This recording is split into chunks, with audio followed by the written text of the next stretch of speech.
They tell you monsters hide in the dark. But the one who hurt me most wore my dead father's wedding ring. The voice on the security recording was my mother's, terrified, pleading. Please don't do this. Al-Nouri trusted you. I found the file buried in Mahmoud's office at 3 a.m., hands shaking so badly I could barely hold the phone. My stepfather had been in our lives for 6 months. My real father had been dead for 7. And now I knew the shark wasn't an accident. Some women lose their fathers to tragedy. I lost mine to a plan. And the man who killed him moved into our Montclair estate the day after the funeral, forged marriage documents in hand, my comatose mother's signature, a perfect forgery. He wore expensive suits. He called me daughter. And every night, he reminded me exactly how powerless I was. But monsters recognize other monsters. And the one I met in the garden that October night, the one with eyes like winter fog and a voice that sounded like centuries, he didn't come to hurt me. He came because something old in his blood remembered a promise made to my family 900 years ago. A promise I didn't know existed. A protection I never knew I had. If you've ever felt invisible in your own life, like the danger was so close no one else could see it, stay. Because this is what it feels like when someone finally does. The October rain in New Jersey didn't wash anything away. It just made the bruises bloom darker beneath my clothes. I was sitting on the marble floor of the estate's East Wing bathroom at 2:47 a.m., pressing a cold washcloth against my ribs where Mahmoud's boot had connected 3 hours earlier. The white tile was imported from Italy. My father had it installed the year I turned 16. He said it reminded him of the Mediterranean coast where he'd met my mother. Now it just reminded me that expensive things break the same way cheap ones do. Annika. Mahmoud's voice drifted down the hallway. Smooth. Patient. The kind of tone you'd used to call a pet that had wandered too far from its cage. I didn't answer. I just pressed the cloth harder against my side and counted my breaths. 1, 2, 3. My therapist, back when I still had access to a therapist, back when I still had access to my own bank accounts, told me to count when the panic started climbing my throat. She said it would help me stay present. She was wrong. Staying present was the problem. Staying present meant feeling every second of this. Your mother's hospital called, Mahmoud continued. His footsteps were getting closer, deliberate and unhurried. They're asking about her DNR status again. I told them I'd discuss it with you, since you're so protective of her dignity. The washcloth slipped from my fingers. I stared at it pooling red-tinged water on the pristine tile. DNR. Do not resuscitate. My mother had been in a medically induced coma for 7 months. The doctors said the shock of my father's death had triggered a catastrophic psychological break. Her mind had simply shut down rather than process the trauma. But her vitals were stable. Her brain activity was normal. She wasn't dying. She was just gone. And Mahmoud wanted to make sure she stayed that way. Get some sleep, Annika, he said from just outside the bathroom door. He didn't try to come in. He never forced his way in when I locked myself somewhere. He didn't need to. He owned every room in this house. Every lock. Every exit. We'll talk about your mother's care in the morning. I'm sure you'll see reason. His footsteps retreated. I waited until I heard his bedroom door click shut on the opposite end of the estate before I let myself breathe again. Reason. He kept using that word like it meant something. I pulled myself up using the edge of the marble sink, avoiding my reflection in the mirror. I didn't need to see what I already knew, that I looked exactly like my father. Same dark eyes. Same sharp cheekbones. Same stubborn set to the jaw that Mahmoud was systematically trying to break. My father, Al-Nouri Barkati, had died on a bright California morning doing the thing he loved most, surfing the northern coast at dawn. The news said a great white had attacked him 300 yards from shore. They said he'd died instantly, that he hadn't suffered. They lied. I'd seen the incident report. I'd bribed a clerk at the Orange County Sheriff's Department with the last of my personal jewelry to get a copy before Mahmoud had locked down every asset with my mother's forged power of attorney. The report mentioned something the news hadn't. Witnesses saw a man on a jet ski circling my father's position 20 minutes before the attack. The same man had been chumming the water. Chumming. deliberately attracting sharks with blood and bait.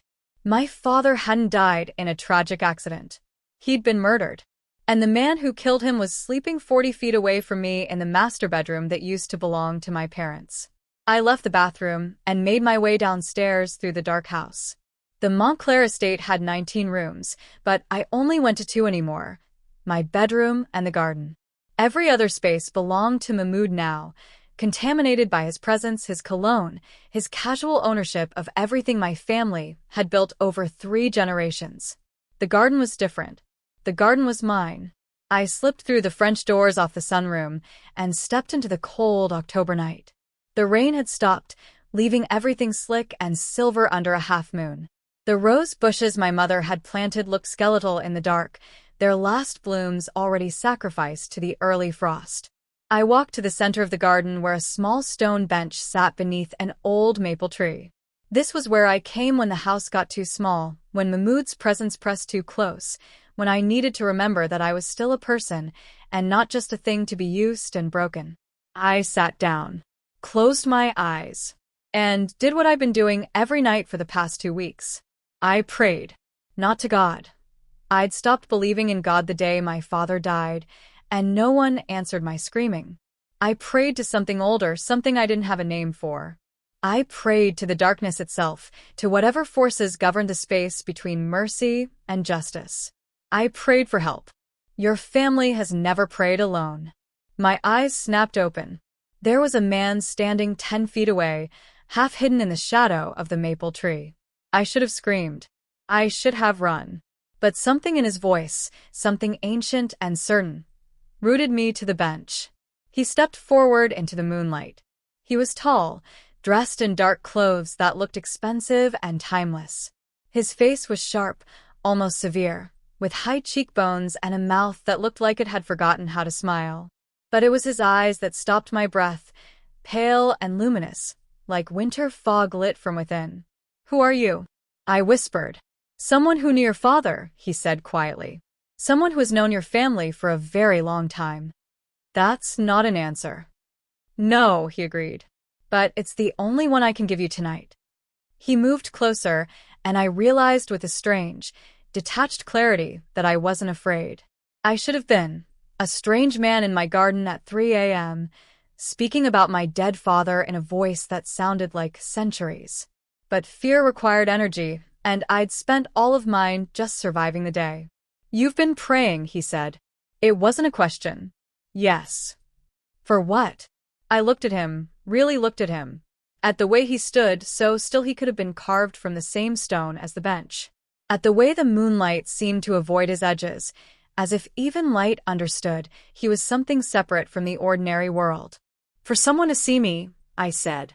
"For someone to know what's happening in this house." Something shifted in his expression. Not quite pain. Not quite anger. Something older than both. "I see you, Annika Barkadi," he said softly. "I have always seen you." And for the first time in 7 months, I believed that someone finally had. His name was Raphael, and he wouldn't tell me anything else. Not where he came from. Not how he knew my father. Not why he was standing in my garden at 3 a.m. like he'd been waiting there for centuries.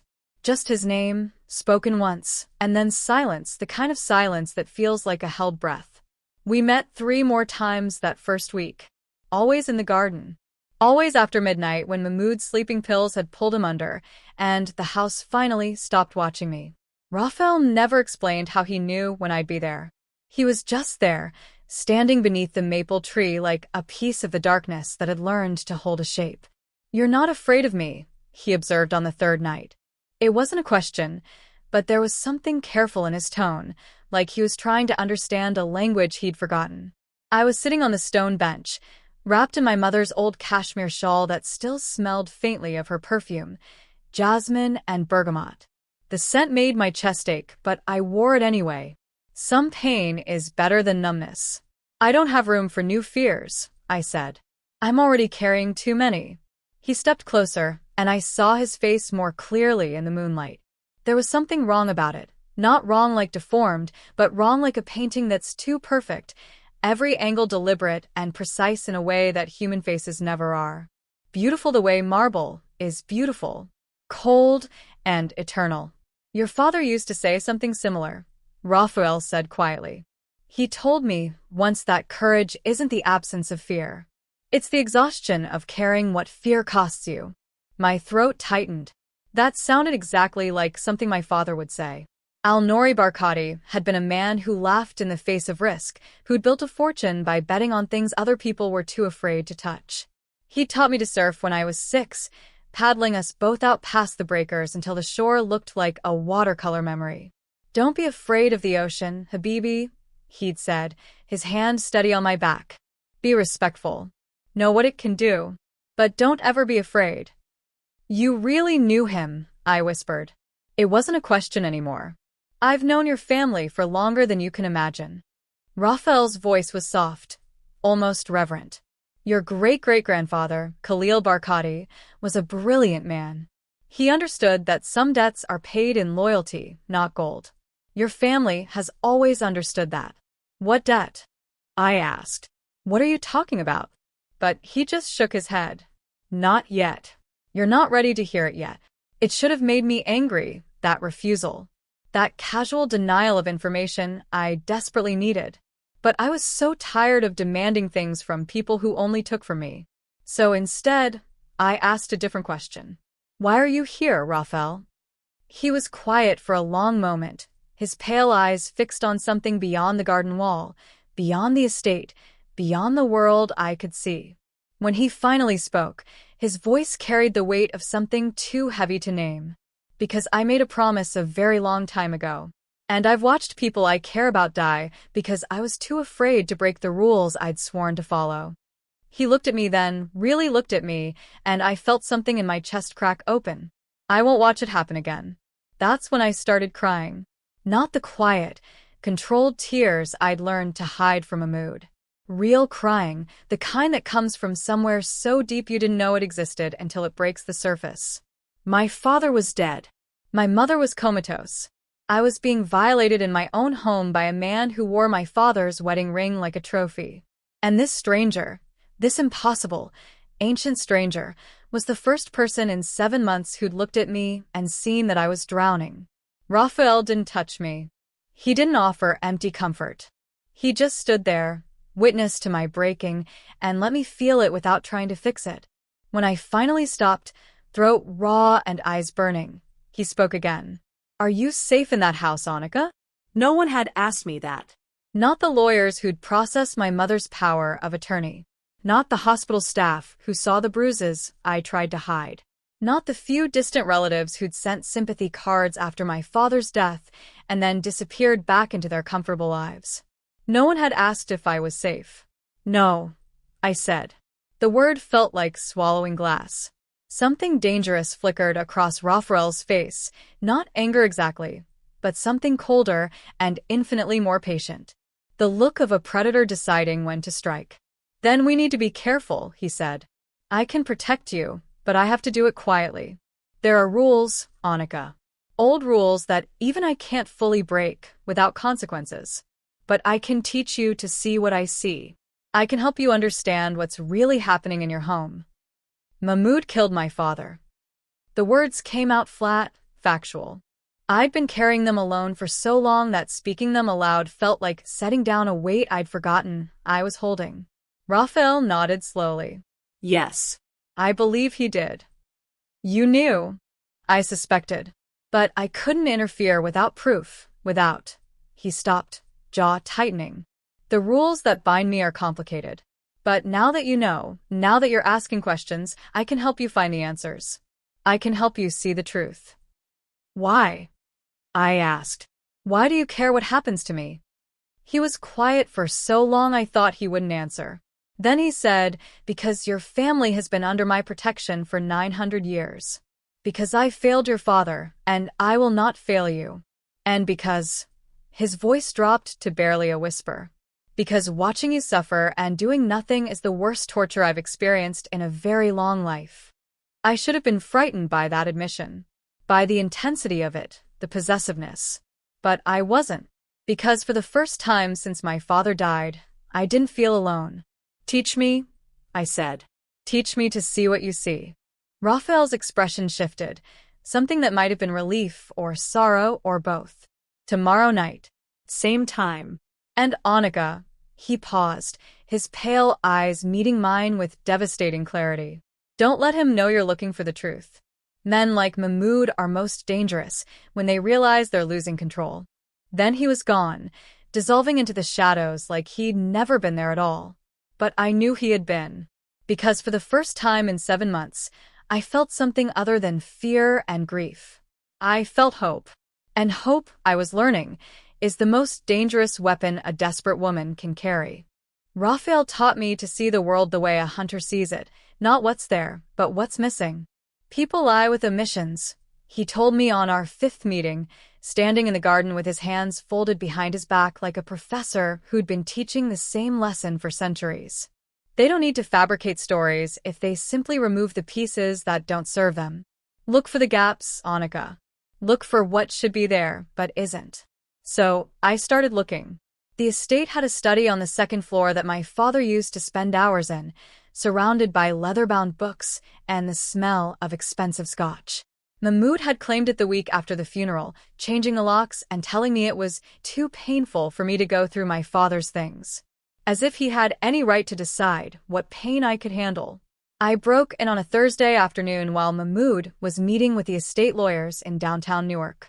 The lock was easy, a simple pin tumbler that I picked with a hairpin and a nail file, skills I'd learned from a YouTube video at 2 a.m. when sleep was impossible and doing nothing felt like dying slowly. The study looked different. Mahmoud had removed all my father's personal photographs, the sailing trophies, the framed newspaper clipping from when Al-Nouri had been named one of Forbes' 30 under 30 in tech investments. In their place were Mahmoud's things, corporate awards with his name etched in brass, a photograph of him shaking hands with a New Jersey senator, and filing cabinets. So many filing cabinets. I went through them methodically, the way Raphael had taught me. Not frantically searching, but carefully observing. Looking for patterns. That's when I found the emails. They were printed and filed in a folder labeled CA Property Acquisition, innocuous enough that most people would skip right past it. But I'd learned to notice what didn't belong.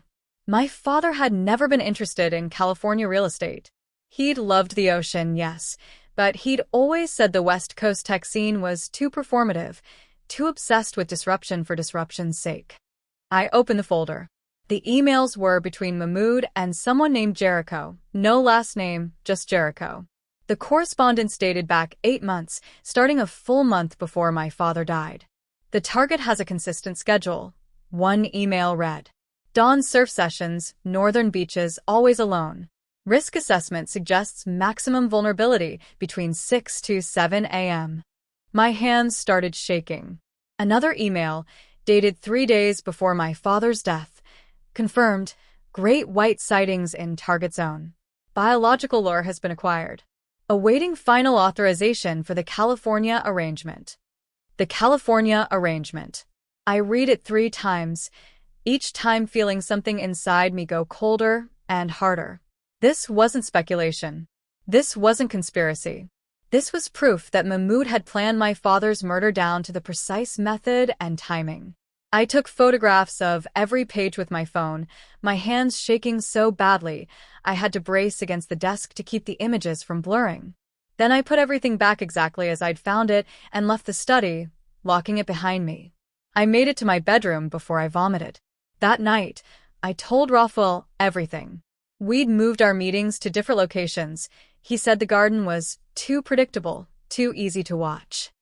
Tonight we were in a 24-hour diner in Hoboken, sitting in a back booth while a bored waitress refilled coffee cups and pretended not to notice that my companion never touched his food. The California arrangement, Raphael repeated, his voice dangerously quiet. His pale eyes had gone darker somehow, like storm clouds gathering. He documented it. He was arrogant enough to keep records. What do I do? I asked. My coffee had gone cold, untouched. Do I go to the police? Do I? No. The word was sharp, immediate. Not yet. Mahmoud has lawyers, Annika. Expensive ones. And he has legal control of your mother's care, her estate, everything your father built. If you go to the police now with emails that could be explained away as security assessments or theoretical scenarios, he'll know you're onto him. And cornered animals are vicious. I already knew that. I had the bruises to prove it. Mahmoud had been getting worse. 2 nights ago, I'd come home 20 minutes late from visiting my mother at the hospital in Jersey City. 20 minutes. He'd been waiting in the foyer, and the look on his face had been almost curious, like he was conducting an experiment to see how much force a human body could withstand before something vital broke. There's more we need to find, Raphael continued, leaning forward. Medical records. Financial transfers. Evidence that ties him directly to your father's death and your mother's condition. The emails are a start, but we need an undeniable pattern. My mother's medical records, I said slowly. You mentioned before that they don't match her condition. Something flickered in Raphael's expression, approval mixed with something darker. Your mother's coma was medically induced after her psychological break. But the drugs they're using to keep her under, he paused, choosing his words carefully. They're not standard protocol. I've seen brain injuries, Annika. I've seen trauma-induced psychosis. What your mother is experiencing looks more like deliberate sedation than therapeutic intervention. The diner suddenly felt too bright, too loud. The fluorescent lights hummed overhead like insects trapped behind glass. You think Mahmoud is keeping her unconscious, I said. It wasn't a question. I think your mother knew something. And I think she was about to tell someone before he silenced her. Raphael's jaw tightened. The forged marriage certificate wouldn't hold up under scrutiny if she woke up and contested it. He needs her silent. I thought about my mother lying in that hospital bed, tubes and wires connecting her to machines that breathed for her, thought for her, kept her suspended in some terrible in-between place. I thought about all the times I'd sat beside her, holding her hand, begging her to wake up. She couldn't wake up, because Mahmoud wouldn't let her. I need to see her files, I said. The real ones, not the summaries they give me. Can you get access? I don't know. Maybe. I'm still listed as next of kin for visitation purposes, but Mahmoud controls all the medical decisions. I pressed my palms flat against the sticky diner table, trying to ground myself. I could try talking to her primary nurse, Yolanda. She's always been kind to me. Raphael nodded slowly. Do it. But carefully. And Annika. He reached across the table, his hand hovering just above mine, not quite touching. If Mahmoud suspects what you're doing, if he escalates. I know, I said. I'll be careful. But we both knew careful had become a luxury I couldn't afford.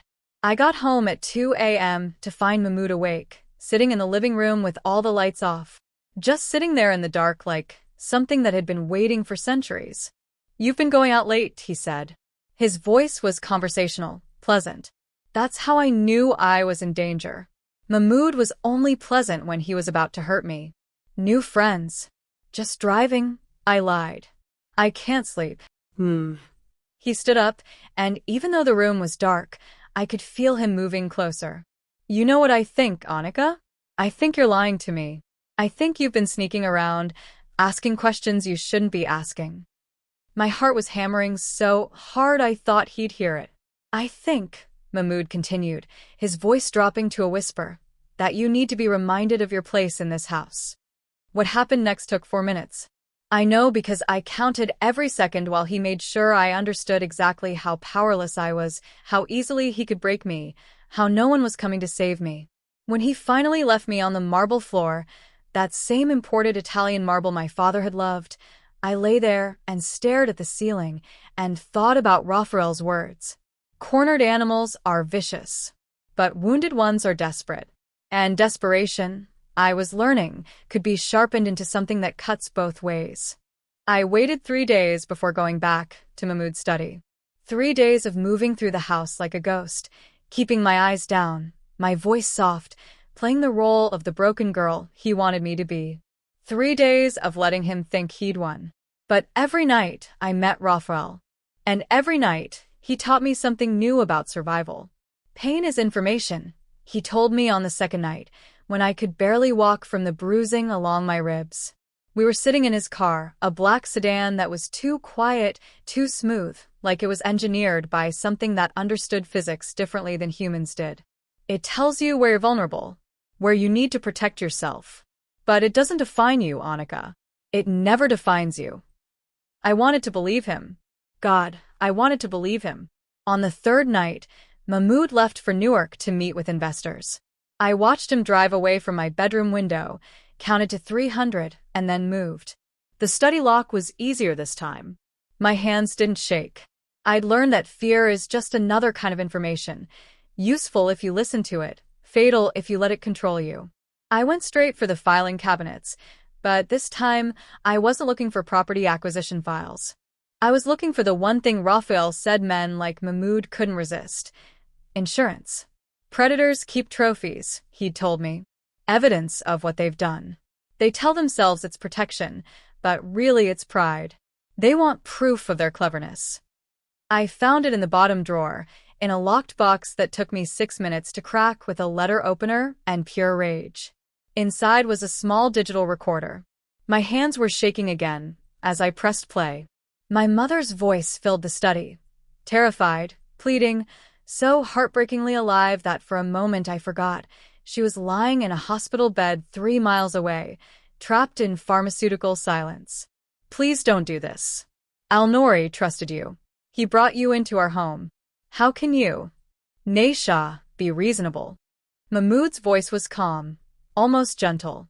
The same tone he used with me before he hurt me. Your husband's business decisions have been reckless. The company is over-leveraged. His death will look like an unfortunate accident, and you'll be wealthy enough to never worry again. You're talking about murder. My mother's voice cracked. You're talking about killing my husband. I'm talking about protecting this family's legacy. Al-Nouri's death will be clean. A surfing accident. A great white. These things happen, Naisha. And afterward, you'll need someone to help you manage the estate. Someone you trust.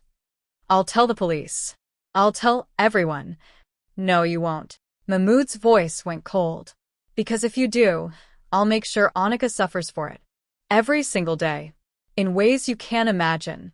Is your husband's life worth your daughter's? The recording went silent. Then my mother's voice, barely a whisper. You monster. Perhaps, Mahmoud replied. But I'm the monster who's going to make you very rich. Now, are we in agreement, or do I need to show you what I'm capable of? The recording ended. I sat there on the floor of the study, the recorder clutched in my shaking hands, and finally understood. My mother hadn't gone into a coma from shock. She'd been silenced.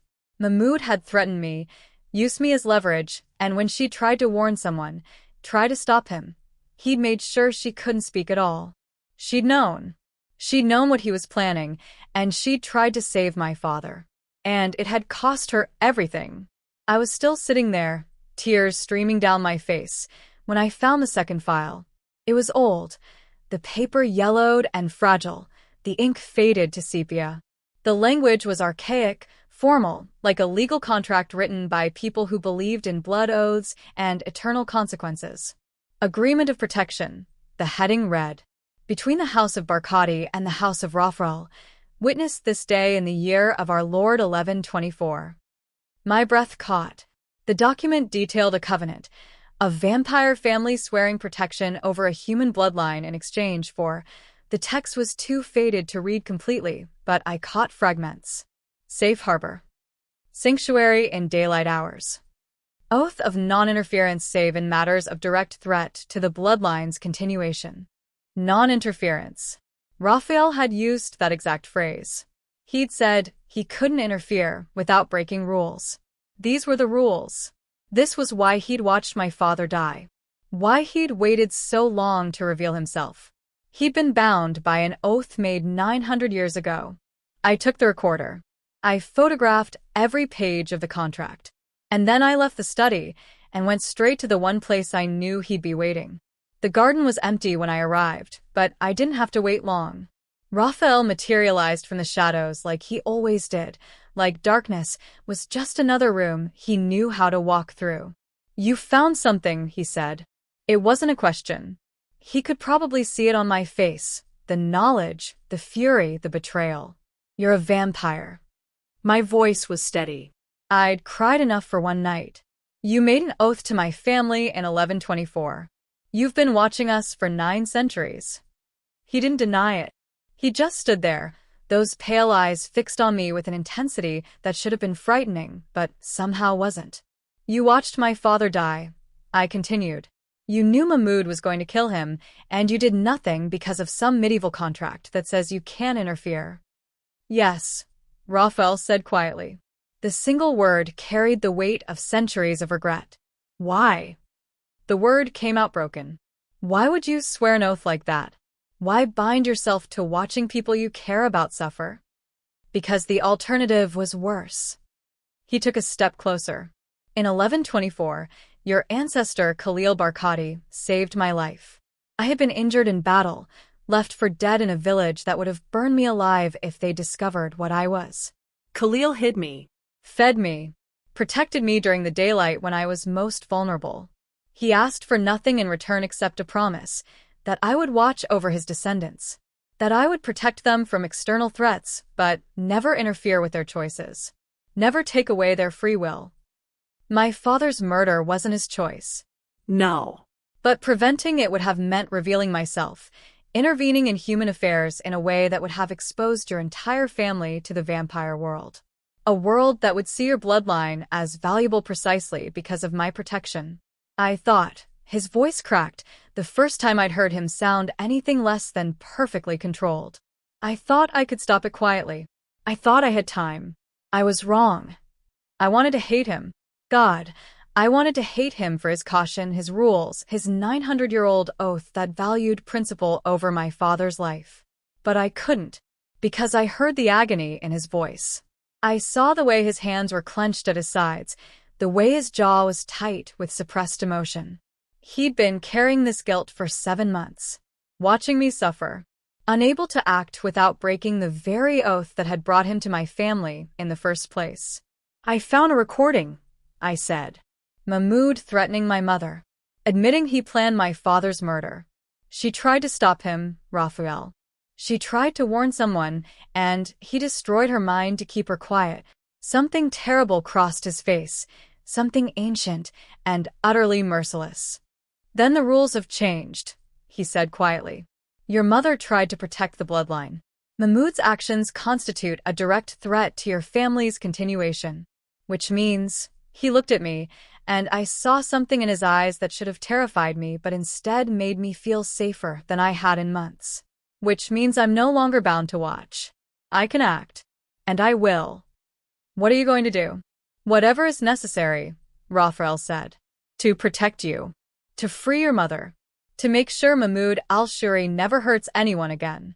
He reached out slowly, giving me time to pull away. When I didn't, he cupped my face in his hands, cold, so cold, but gentle in a way I'd forgotten was possible. I failed your father, Annika, he whispered. I will not fail you. And standing there in the garden with a vampire's hands on my face and my mother's terrified voice still echoing in my memory, I made a choice. I chose to trust the monster who'd been watching over me my entire life. Because sometimes the darkness keeps you safer than the light ever could. I confronted Mahmoud on a Tuesday night in October, exactly 7 months and 13 days after my father died. I'd planned it carefully with Raphael, the timing, the location, the escape routes. But what I hadn't planned for was the rage. The pure, incandescent fury that had been building inside me for 7 months, compressed down into something dense and explosive. I found Mahmoud in the library, the room where my father used to read to me when I was small, where he'd taught me that stories could be maps to understanding people, to seeing the world the way they saw it. Mahmoud had claimed this room too, filling it with his financial journals and investment portfolios, erasing my father's presence, one leather-bound volume at a time. He was sitting in my father's reading chair, a glass of scotch in his hand. My father's scotch, from the bottle Al-Nouri had been saving for my 25th birthday. I know what you did, I said from the doorway. Mahmoud looked up, expression mild. You'll need to be more specific, Annika. I do many things. California. The Great White. The emails to Jericho about biological lures and vulnerability windows. My voice was steady. Raphael had taught me that. Control your voice and you control the room. I found the recording. I heard you threaten my mother. I heard you admit to planning my father's murder. Something shifted in Mahmoud's face. The mild expression evaporated, replaced by something calculating and cold. I see, he said quietly. He set down his scotch glass with deliberate care. And what do you plan to do with this information? I'm going to the police. Tomorrow morning. I have copies of everything, the emails, the recording, the financial transfers you made to Jericho's offshore accounts. I took a step into the room. It's over, Mahmoud. You're going to prison for what you did. He laughed. It was a soft, almost gentle sound that made my skin crawl. Oh, Annika. Sweet, naive Annika. He stood up, and I suddenly remembered how much larger he was than me. How much stronger. You really think the police will believe you? A traumatized young woman who's been under psychiatric care for depression? Who has a history of making wild accusations when she's upset? I don't have a history of. You do now. He smiled. I've been documenting your instability for months. Emails to your mother's doctors expressing concern about your mental state. Calls to therapists asking for recommendations. I've built a very convincing narrative about a young woman losing her grip on reality after her father's tragic death. My stomach dropped. He'd been planning for this. Planning for the moment I might discover the truth. It won't work, I said, but my voice wavered. The evidence will be explained away by my lawyers. Expensive lawyers, Annika. The kind who make problems disappear. He started walking toward me, casual and unhurried. But we don't need to involve them. We can handle this quietly. As a family. I backed toward the door, but he was faster. He grabbed my arm, his grip like iron, and yanked me back into the room. The door slammed shut behind us. You've been very busy, Mahmoud said, his voice dropping to a whisper. Sneaking around. Meeting with someone in the garden. Did you think I didn't notice? Did you think I wouldn't have cameras installed? Terror flooded through me. He knew about Raphael. He'd been watching us. Who is he? Mahmoud's grip tightened, and I felt something in my wrist crack. Some boyfriend you've been running to? Some pathetic rescue fantasy. Let go of me. I tried to pull away, but he just held tighter. I gave you everything, Mahmoud hissed. A home. Security. All I asked was that you behave. That you accept your place. But you couldn't do that, could you? You had to go digging. Had to play detective. He shoved me backwards, and I crashed into the bookshelf. Books tumbled down around me, heavy hardcovers that had been my father's favorites. I scrambled to my feet, grabbing one of the fallen books as a weapon. Fight back if you want, Mahmoud said, almost amused. It'll make this easier to explain to the police. Unstable young woman attacks her stepfather. He defends himself. Tragic accident. He lunged at me, and I swung the book with everything I had. It connected with his temple, and he staggered. But it wasn't enough. He recovered almost immediately, rage replacing amusement on his face. What happened next was fast and brutal. He grabbed me by the throat, lifting me off my feet. My vision started to darken at the edges. I clawed at his hands, kicked at him, but he was too strong. Too trained. This is your fault, Mahmoud whispered, his face inches from mine. If you'd just accepted what you were, property, nothing more, you could have lived. But you had to be difficult. I couldn't breathe. Couldn't scream. This was how I was going to die, in my father's library, at the hands of the man who'd killed him, while my mother lay silent and unreachable 3 miles away. Then the window exploded. Glass rained down like diamonds in the lamplight. And through the shower of broken glass came Raphael. He moved faster than anything human, faster than thought, faster than fear. One moment he was crashing through the window. The next his hand was around Mahmoud's throat, lifting him away from me like he weighed nothing. I collapsed to the floor, gasping for air, watching through tear-blurred eyes as Raphael held Mahmoud suspended 3 feet off the ground. You dare, Raphael said, and his voice was nothing like the gentle, measured tone I'd grown used to. This was the voice of something ancient and absolutely merciless. You dare touch what is under my protection.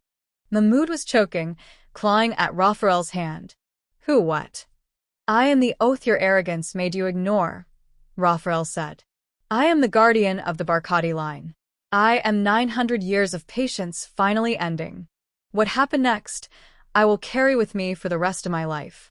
Raphael didn't just kill Mahmoud. He dismantled him. Systematically. Methodically.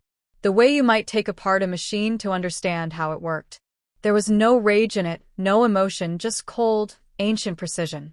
When it was over, when the threat was finally, permanently erased, Raphael turned to me. He was covered in blood, dark and viscous against his pale skin. His eyes were no longer the soft winter fog I'd grown familiar with. They burned with a luminous intensity that should have terrified me. He crossed the room in 2 strides and dropped to his knees in front of me, this ancient vampire kneeling on the blood-soaked carpet of my father's library. Are you hurt? His voice was soft again, devastatingly gentle. His hands hovered over me, checking for injuries without quite touching, as if he was afraid his blood-covered fingers would stain me. I couldn't speak. I just stared at him.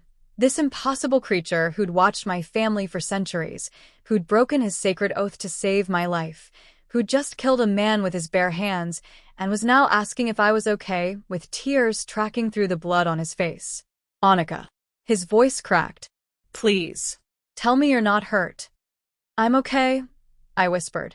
My throat was raw, my voice barely audible. I'm okay because of you. Something in his expression shattered.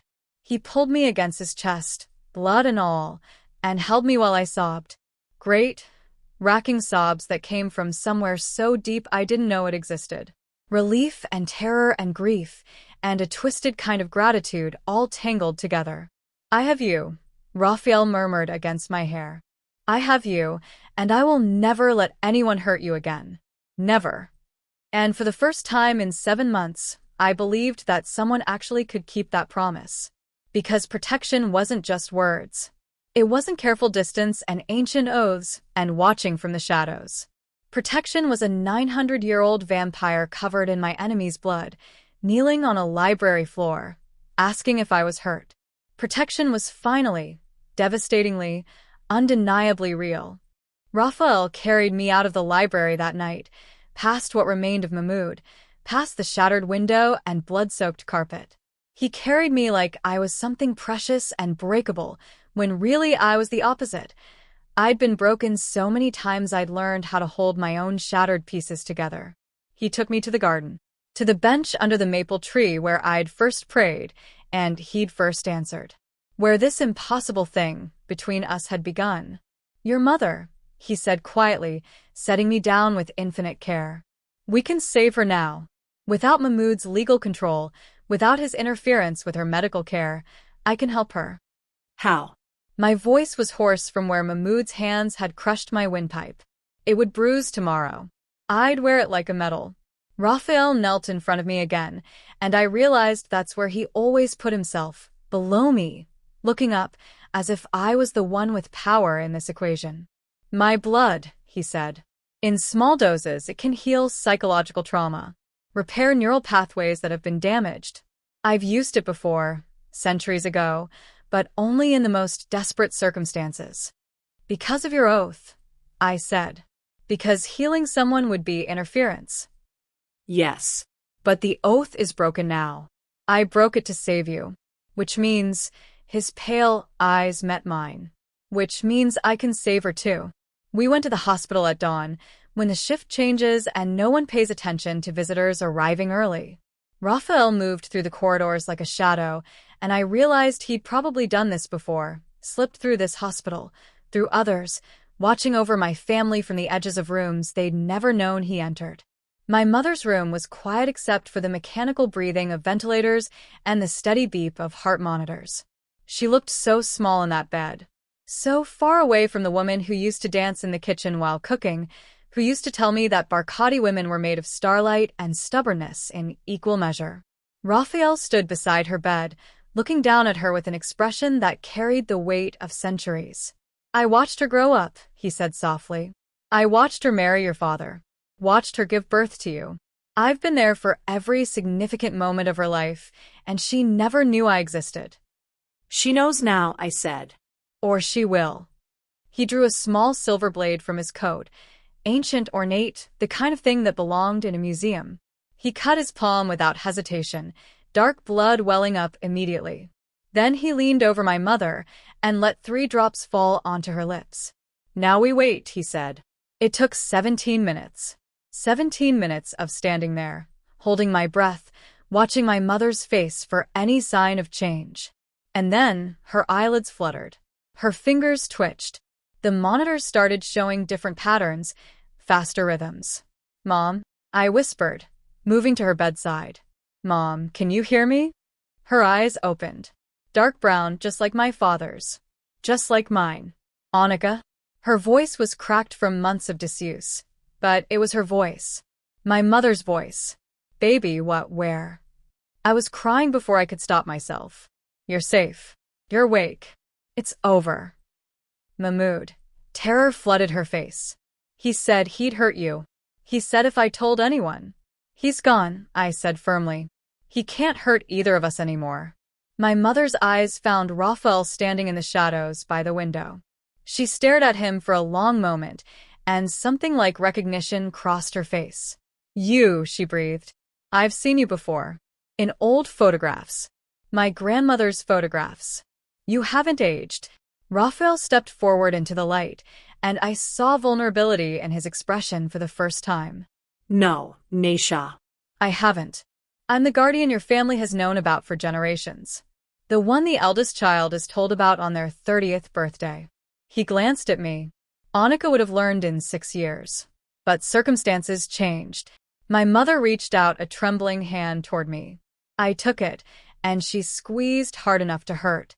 Hard enough to remind both of us that she was real. She was here. She was alive. Thank you, she whispered to Raphael. For saving my daughter. For saving me. It was my honor, he said quietly. As it has always been. The next 3 weeks were a blur of police investigations, lawyers, and the slow, painful process of reclaiming our lives. The recordings I'd found were enough to expose everything. Mahmoud's conspiracy, the forged documents, the planned murder. My father's death was officially ruled a homicide. Mahmoud's death was ruled self-defense when ballistics and evidence supported Raphael's careful staging of the scene. The Barkati fortune was restored. My mother recovered, though she moved slower now, spoke quieter, as if part of her was still trapped in that pharmaceutical silence. And Raphael started disappearing. I'd see him less and less. He'd check in through text messages, brief and formal. Ensuring estate security is properly configured. Verifying legal proceedings progress appropriately. Always helpful. Always distant. He was leaving, returning to the shadows the way his oath had always demanded. I found him in the garden on a November night, 1 month exactly after Mahmoud's death. He was standing under the maple tree, looking up at the bare branches like they held answers he'd been searching for. You're leaving, I said. He didn't turn around. My purpose is fulfilled. Your mother is awake. The threat is eliminated. The Barkati line is safe. Your purpose. I walked closer, my breath misting in the cold air. Is that all we are to you? A purpose? An obligation? Annika. No. I moved to stand in front of him, forcing him to look at me. You don't get to save my life, hold me while I cried, break 9 centuries of rules for me, and then disappear because that's what your contract says you should do. I'm a vampire, he said quietly. I'm a creature of violence and blood. You deserve a normal life. A safe life. I don't want safe, I said. My voice was shaking, but not from fear. From something else entirely. Something that had been building between us for months, unspoken and undeniable. I want you. Not as a guardian. Not as some oath-bound protector. As someone I choose. Someone who chooses me back. There are others like me. Women who survived what shouldn't be survivable. Women who met the dark and found it was kinder than the daylight. We don't talk about it in the open, but we recognize each other. And if you felt that recognition here, if something in this story made you feel less alone, these moments are fragile. They slip away if you let them. There are more stories like this. More women like us. But you have to choose to stay. You deserve someone human, Raphael whispered. Someone who can give you a future. You've been watching my family for 900 years, I said. I reached out and took his cold hand in mine. You've protected us, guided us, loved us from a distance you thought was safe. But I'm asking you to love me up close. To let me protect you for once. To stay. Annika. My name on his lips sounded like a prayer. Like a breaking. If I stay, if I choose this, I'm choosing you above the oath. Above 9 centuries of discipline. Good, I said. Choose me. The way I'm choosing you. He stared at me for a long moment, centuries of loneliness warring with 900 years of practiced distance. Then he pulled me against him, his arms wrapping around me with a desperation that spoke of how hard he'd been fighting this. How long he'd been wanting this. I stayed in the shadows because I thought it kept you safe, he whispered against my hair. But you walked into the dark and found me anyway. You saw what I was and didn't run. I saw what you were, I corrected softly. And I saw what I was. And I decided we deserved each other. He pulled back just enough to look at me, and in his ancient eyes I saw something I'd never expected to see. Hope. Fragile and terrifying and real. Then I stay, Raphael said. Not as a guardian. Not as an oath. As the man who loves you. Who has loved you since you first prayed in this garden, and I finally had permission to answer. I kissed him then, there under the bare maple tree in the November cold. And it felt like coming home to a place I'd never known existed, dark and safe and undeniably mine. My father used to tell me that Barkati women were made of starlight and stubbornness. He was right, but what he didn't know, what he couldn't have known, was that sometimes starlight needs the dark to truly shine. And sometimes the greatest protection isn't being kept safe from monsters. Sometimes it's choosing to love one.